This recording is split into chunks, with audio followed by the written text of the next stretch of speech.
Magandang araw sa inyong lahat at welcome sa aking channel. Nagpapasalamat si Primetime King, Coco Martin, sa mga taga-subaybay ng FPG's Batang Quiapo, kung saan nakakuha ng higit 10 milyong online views ang trailer para sa bagong yugto ng serye. Pinipilit namin gumawa ng palabas na alam naming mapapaligaya mga manonood gabi-gabi. Ayaw kasi nating tipirin yung mga manonood natin.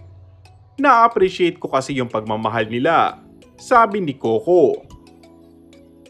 Pinuri rin ni Coco ang dedikasyon ng kanyang mga co-star sa serye, kung saan kabilang sina Jacqueline Jose at Ivana Alawi sa mga bagong karakter. Masaya ako kasi nakikita ko yung suporta ng mga kasamahan kong artista sa bawat eksenang ginagawa namin.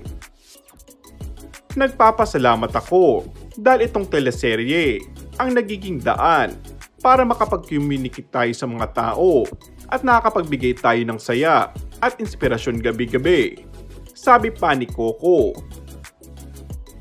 Nagpatikim din ng FPG's Batang Quiapo para sa bago nitong yugto sa isang pasabog na trailer, kung saan ito ang unang beses na naglabas si Coco ng isang trailer ng bagong season para sa isang TV series. Isa sa mga kaabang-abang na revelasyon ang paghaharap ng dalawang babae sa puso ni Tanggol na si Mokang at Bubbles. Pagbabahagi naman ni Ivana, sabik na siyang sumabak sa action scenes bilang isang tindera sa umaga at tirador naman sa gabi. Super excited because it's my first time to do this kind of character and also mag-action.